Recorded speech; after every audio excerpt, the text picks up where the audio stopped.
backstage features. It's so nice to talk to you guys. I'm huge fans. I've been watching it since I was little. I just want to start off by saying it's been 5 years since your last episode, Tyler, and 9 since yours, Crystal. I'm wondering, what have you guys learned, or what did you get to bring to your characters this time around that you didn't during the TV show?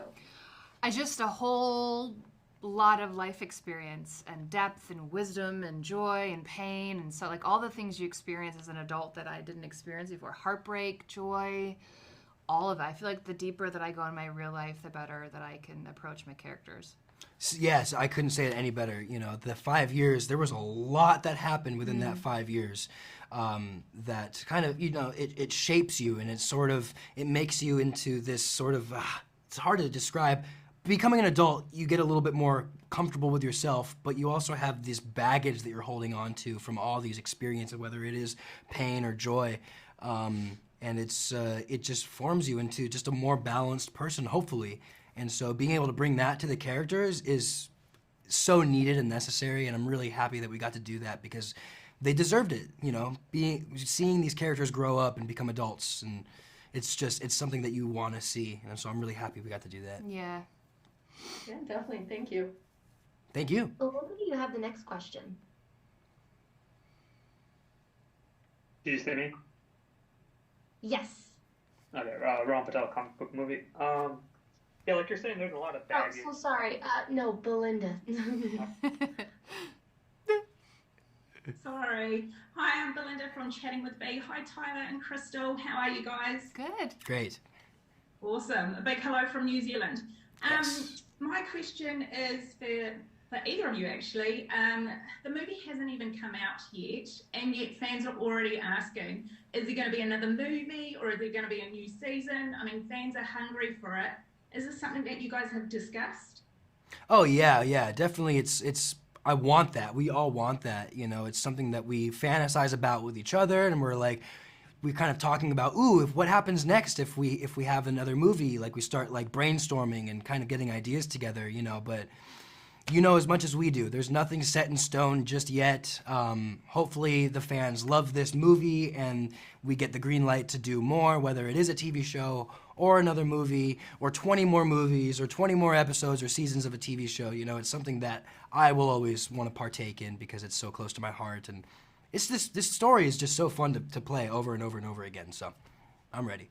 Thank you. And I love New Zealand. I've never been, but I want to go. Oh, it's a must. You must come I visit. really want to. EJ, you have the next question. Oh, thank you. EJ Marino from Flickering Myth. Crystal, I really loved your final scene with Tyler way back in your original season with your original run. Now you're back again. What was it like revisiting the feelings with Tyler? Was it great? Did you have a good reunion? Or were you like, I can't believe we're both back doing this crazy stuff again? Everything. Yeah, all of it, really. Like, how the fuck did we get back here? I love you. This feels so natural and weird, and we're doing this crazy stunt work in this magical world, and what is our lives, and all of the feelings. But they were all really good in the end. Yeah, there was one moment, I'm just going to peek in there real quick. I'm not going to explain what it was, but there was one moment where Crystal was doing something in a scene and her eyes were closed, and it was before they said action. It was just me and her, and she's like, I can't believe this is our lives. Because it was just so not normal what it was. Do you remember? Yeah. And so, yeah, it really is. It's all of that. Yeah. You know, so excited that we get to work with each other again. It's an element of Scott and Allison that we all missed and I missed, and just the sweet sort of innocence of them. So it was nice to play that again. Totally. Well, thank you so much. You could definitely tell that chemistry. It was so perfect. So thank you guys. That's Thanks. awesome. Yeah. Thank God, dude. It's good to hear. Sabrina, you have the next question. Hey, I'm Sabrina Reed from Fansided. My question is for Crystal. I wanted to know what it was like embodying Allison Argent again, especially because she's been resurrected, and you get to kill it once more with a bow and arrow. It was really hard. I made the choice that she had she constantly felt like she was nauseous and like had anxiety. So I felt that in my gut, and you can sort of see the way she's walking. Like I chose to give her that physicality, but it was hard to embody that. At the same time, it felt new and fresh and fun and a cool challenge for me as an actor. So it was all of the things. Thank you. Thanks. Rohan, you have the next question. Awesome. Ron Patel, comic book movie. Hey, how are you guys doing? So like, Tyler, you're returning as Scott after, I think it's been 5-6 years since the show ended, but it's been, I think, 15 something years in the movie since the movie's taken place after the show. So how was your approach of tackling Scott again as such an older character, more refined, more like he knows exactly who he is now? Exactly. Yeah, that was really the approach. I wanted to really know that audience could watch it and know that he's a different person than we last saw him. And so my approach was kind of what we talked about earlier, was just sort of using what I've gone through as an example, and how I am now as an adult. I'm a little bit more present. I'm not as consumed and concerned with the past and the future. A little bit more relaxed about my choices. But again, I have this sort of weight and this baggage, this darkness that's kind of always there. And so I wanted to approach Scott with that and see him in a different light. This is the first time we've seen him as an alpha, as a true alpha, as a werewolf, but like a little bit like forlorn and lost and not knowing his next direction. Whereas in the TV show, he didn't really have time to think about that because he was so distracted with saving the world and saving Beacon Hills. So now he really gets to like let the grieving process happen, just kind of take a moment of pause, like a 15-year moment of pause, move away from Beacon Hills and just relive everything that happened to him. And it creates this really interesting dynamic of a person, which I was really excited to play. So yeah, I mostly just used my own life experiences because I'm, close to Scott's age now. It was a really fun challenge though.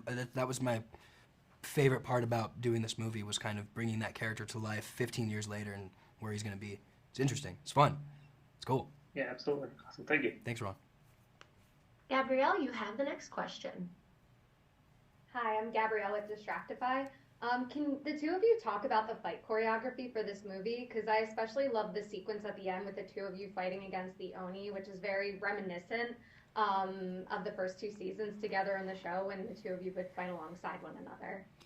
We have a really talented, super brilliant stunt coordinator, Chris Brewster, and he has the ability to sort of see things and put them into action, and his team is so incredible. So that being said, I would love to take credit for all of the stunt work. I did a lot of it, but we had some really great people behind us. And it's all, that scene took us forever to film, and it was hard and intense, but so much fun. Mm-hmm. I don't know how you feel about stunt work at the end of the day, but I always I sleep so well that night, those stunt nights. True, yeah. You're pretty exhausted afterwards. Yeah. I love stunts. I love doing stunts. Fighting choreography is always something that on Teen Wolf we kind of thought of on the day of. So I just got really good at learning a choreography really quickly. But I injured my back during the shoot, so a lot of the stunt work was my stunt double, which is great because I paid my dues on the TV show. I did as much as I could on the TV show, and then I gave myself a little bit of a break for hopefully if there's more I can come back and actually do more of my stunts. But yeah, Chris Brewster is incredible. Crystal trained like a badass before we started filming, so the fight scenes went really smoothly, honestly. Yeah. Awesome, thank you. Thanks. Thank you. Rachel, you have the next question. Rachel Eastman from the Mary Sue.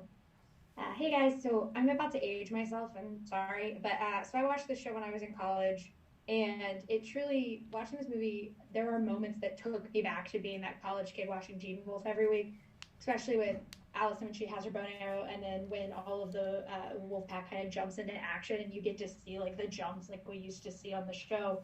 And so for you both, what was your favorite kind of callback moment that you got to do in the movie that is for those of us who kind of watched this show religiously when we were younger? That's awesome that it transcends that way. Totally. So we haven't really had much. We haven't had any feedback of the film yet. So all of whatever you're telling us is the first stuff we're hearing, and it's so nice to hear that. Yeah, it's really cool. Yeah. For me, it's Allison with the knives. because it's just such an iconic thing for me, and I love that it was such a specialty shot on the knife. So yeah, that was a cool callback. What I loved is such a minor little thing, and it's really cute, was when Scott first sees Jackson. And even though Scott's an adult, he's composed. The second he sees Jackson, he's back to this like annoyed teenager. He's like, why is Jackson here? And it's just this funny dynamic that has never gone away, and it's still the same as it ever was when they were teenagers. And I thought that was so nostalgic and such an homage to our original show. It was because Jackson and Scott have such a tumultuous, how do you say that word? You said it. Did I say it right? Yeah. Okay. Relationship. And it's so iconic, and there's scenes that they've had together. So it was just so fun to play that again. Also, I love the moment where Scott and Allison appear at the end of the film on the field, and there's that like, oh my God, do we kiss, do we not kiss, do we kiss, do we not kiss? Right. I love you moment. Yeah. That was like so fulfilling as an actor to be like, oh, this is still here and the chemistry still exists. It was beautiful. Totally. So many homages. Good nostalgia. Awesome. Thank you, guys. Thank you. Nancy, you have the next question. Can you share the moment that you were first on set and you were just like, wow, this is real again? For me, it was anytime, for some reason, Hecklin was there, because we got him periodically and sporadically because he was filming. So we would be, obviously, our first day with Crystal, everybody there, I was like blown away. But then, you know, as the months went on, we got kind of used to it. And then I would see Hecklin come in, and then I would stop and just look at him interacting with everybody in his Derek outfit, and I was just like, what the fuck? Yeah. Where are we? How did we time jump like this? And that was, to me, anytime Hecklin was on set, just really drove it home that we were doing this again. For me, it was during the fittings. We have a really fantastic wardrobe designer, costume designer, and we worked really closely to figure out Allison's look for this. And I remember being with her and just like having that breathtaking moment where I was like, oh my God, oh fuck, this is really happening again. And we're back here, and all the memories just flooded back for me. Hell yeah. Anna, you have the next question. Was that me? Yes, that's you, Anna. Okay, great. Hey, Anna Rimmer with Pop Culture here. Thanks for doing this. Of course. Obviously, you've got a ton of dedicated fans who are just like hungry for this movie. Was there any amount of nervousness for either of you stepping back into these roles for a fan group that is so excited about seeing them back on their screen? I was very, very, very, very terrified because I don't know if they wanted Allison back, or if they cared about her, or if I'm a good actor, or if, you know, it's been a long time and I'm a woman and I've aged. Like all of the insecurities for me came back in a major way.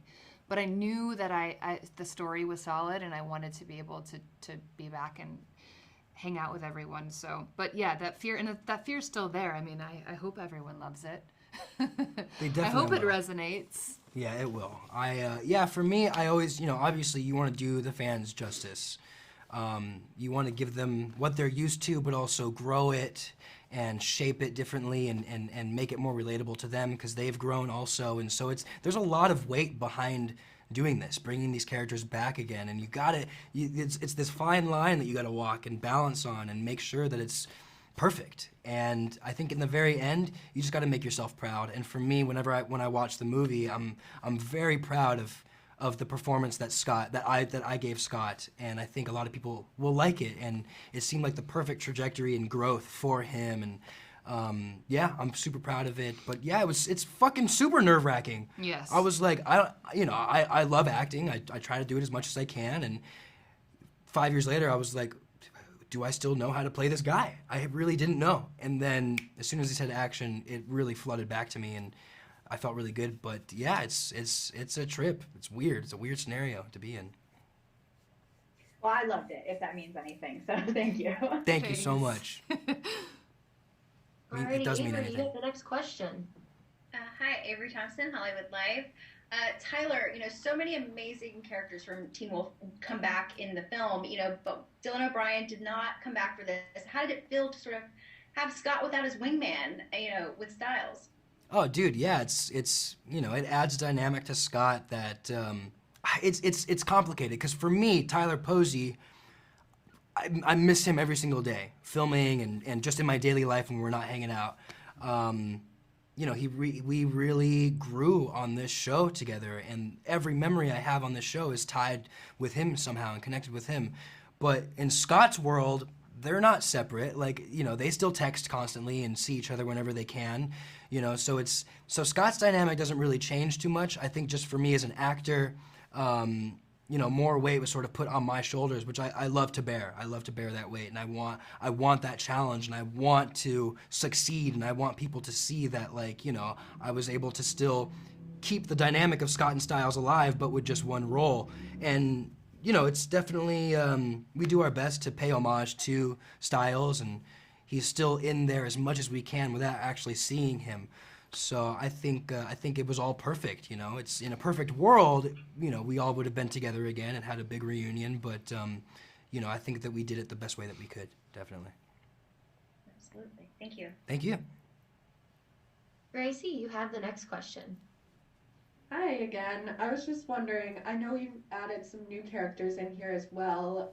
Vince, who plays Eli, did a great job with you guys, and I love the chemistry you all had. But I'm wondering, what would you tell your younger self starting this show, but also advice for him kind of starting this journey as well? I don't know if I would tell my younger self much, because I kind of like the way that everything transpired for me. I liked my presentness when everything happened, you know. Like, I learned a lot, and I think you have to kind of learn the hard way sometimes, and that's what I did. You know, it shapes you into sort of a more solid adult. And, you know, I think if I have any advice for Vince, and I think I showed it to him while we were filming, I really took him under my wing and just showed him that, like, you could always be grateful. You know, respect everybody around you, no matter who they are, what position, and always just maintain this level of gratefulness and thankfulness for where you are, because thousands and millions of people want to be in your position. And so I think that's something that I think I just shared innately with him, and led by example. Yeah, I don't think I would tell my younger self anything. I liked how it happened. I share the same sentiment with you. I think I don't have any, you know, I've made so many mistakes and I could have done so many things differently, but there ultimately for me aren't any regrets, because it's led me to this point in my life. So yeah, I feel the same way. And for Vince, I think, and this advice actually goes to me, so I'm speaking to me and to him, it's to trust yourself. I think as an actor that's just kind of starting, like, we don't feel that we have the space to follow our instincts or, you know, to do something that feels creative to us because we have to make the director happy or, you know, entertain the studio. But for me, like, to be able to trust your creativity and be on set and just do something weird and crazy and outside the box, oftentimes that's where the magic is. And I feel like for him, that's what I want to tell him, because he's so talented. Yeah, that little bastard. He's really, really talented, and he was such a delight, such a lovely human. Oh, love him. Yeah, you guys all did amazing performances, and I love the film. Thanks. Thank you so much. You. That's so cool to hear. Alrighty, well, that's about all the time we have for this roundtable interview. Thank you all for coming. Please say your goodbyes and exit the Zoom room. Thank you, guys. You. So nice. Thank you. So nice to hear what you think about it all.